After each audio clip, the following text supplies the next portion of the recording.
महाभारत का युद्ध इतिहास का सबसे बड़ा और सबसे विनाशकारी युद्ध माना जाता है। इस युद्ध में लाखों योद्धा शामिल हुए, लेकिन अगर एक योद्धा इसमें शामिल हो जाता तो शायद ये युद्ध केवल कुछ ही क्षणों में समाप्त हो जाता। उस योद्धा का नाम था बर्बरीक। उसकी शक्ति इतनी अद्भुत थी कि भगवान कृष्ण को भी उसके सामने एक असामान्य निर्णय लेना पड़ा। ये कहानी सिर्फ शक्ति की नहीं, बल्कि त्याग, वचन और धर्म की भी है। बर्बरीक महाभारत के महान योद्धा भीम के पोते और घटोत्कच के पुत्र थे। उनकी माता मौरवी थी, जो स्वयं एक शक्तिशाली और विदुषी स्त्री थी।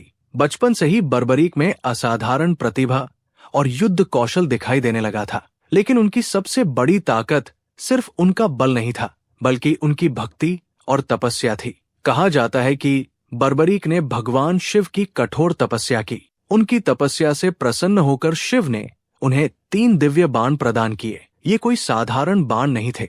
इन 3 बाणों में इतनी शक्ति थी कि वे किसी भी युद्ध का परिणाम पल भर में बदल सकते थे। पहला बाण जिस लक्ष्य को चिन्हित करता, दूसरा बाण जिसे बचाना होता उसे सुरक्षित कर देता, और तीसरा बाण पहले बाण से चिन्हित सभी लक्ष्यों का विनाश कर देता। यानी अगर बर्बरीक युद्ध में उतरते तो उनके लिए पूरी सेना को खत्म करना मुश्किल नहीं था। लेकिन बर्बरी की कहानी में सबसे महत्वपूर्ण मोड़ उनकी शक्ति नहीं, बल्कि उनका एक वचन था। उन्होंने अपनी माँ से वादा किया था कि वे हमेशा युद्ध में कमजोर पक्ष का साथ देंगे। ये वचन सुनने में बहुत सरल और न्यायपूर्ण लगता है, लेकिन महाभारत जैसे युद्ध में इसका परिणाम बहुत जटिल हो सकता था, क्योंकि युद्ध में हर पल स्थिति बदलती रहती है। जो पक्ष अभी कमजोर है वो अगले ही क्षण मजबूत हो सकता है। अगर बर्बरीक युद्ध में उतरते तो पहले वे कमजोर पक्ष का साथ देते। जैसे ही वो पक्ष मजबूत हो जाता, वे तुरंत दूसरी ओर चले जाते।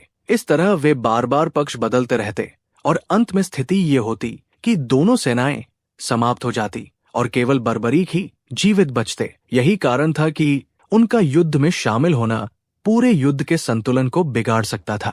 जब महाभारत का युद्ध शुरू होने वाला था, तब बर्बरीक भी अपने रथ पर सवार होकर कुरुक्षेत्र की ओर बढ़ रहे थे।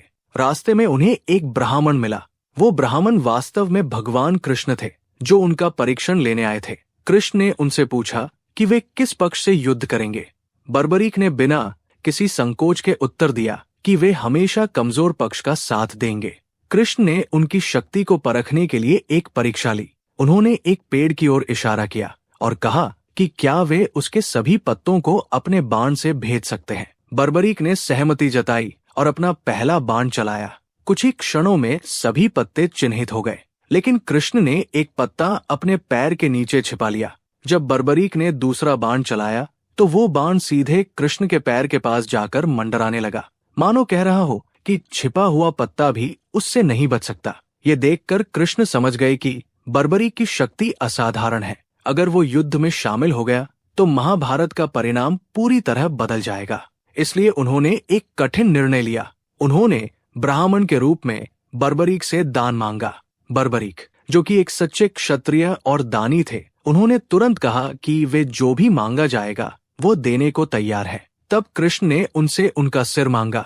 ये सुनकर कोई भी चौंक सकता था, लेकिन बर्बरीक ने बिना किसी हिचकिचाहट के अपना वचन निभाया। उन्होंने मुस्कुराते हुए अपना शीश दान कर दिया। ये त्याग इतना महान था कि स्वयं कृष्ण भी उनके इस बलिदान से प्रभावित हुए। कृष्ण ने उन्हें वरदान दिया कि वे पूरे महाभारत युद्ध को देख सकेंगे। उनका सिर एक ऊंचे स्थान पर स्थापित किया गया, जहां से वे पूरे युद्ध को देख सकते थे। युद्ध समाप्त होने के बाद पांडवों के बीच ये विवाद हुआ कि सबसे बड़ा योद्धा कौन था। तब कृष्ण ने सुझाव दिया कि इस प्रश्न का उत्तर बर्बरीक ही दे सकते हैं, क्योंकि उन्होंने पूरे युद्ध को देखा था। जब बर्बरीक से पूछा गया तो उनका उत्तर बहुत ही चौंकाने वाला था। उन्होंने कहा कि उन्होंने युद्ध में किसी भी योद्धा को लड़ते हुए नहीं देखा। उन्हें केवल कृष्ण का सुदर्शन चक्र ही हर जगह दिखाई दे रहा था, जो सभी का विनाश कर रहा था। इसका अर्थ ये था कि असली युद्ध भगवान कृष्ण ही लड़ रहे थे और बाकी सभी केवल माध्यम थे। आज भी बर्बरीक को राजस्थान के खाटू श्याम मंदिर में खाटू श्याम जी के रूप में पूजा जाता है। उनकी कहानी हमें ये सिखाती है कि सच्ची महानता केवल शक्ति में नहीं होती, बल्कि अपने वचन को निभाने और त्याग करने में होती है। बर्बरीक एक ऐसे योद्धा थे जिनके पास पूरी दुनिया को जीतने की ताकत थी, लेकिन उन्होंने अपने धर्म और वचन के लिए सब कुछ त्याग दिया। यही कारण है कि उन्हें महाभारत का सबसे रहस्यमयी और महान योद्धा कहा जाता है। दोस्तों, ये कहानी आपको कैसी लगी ये कमेंट में जरूर बताना, और वीडियो अच्छा लगा तो एक लाइक करके चैनल को सब्सक्राइब करना।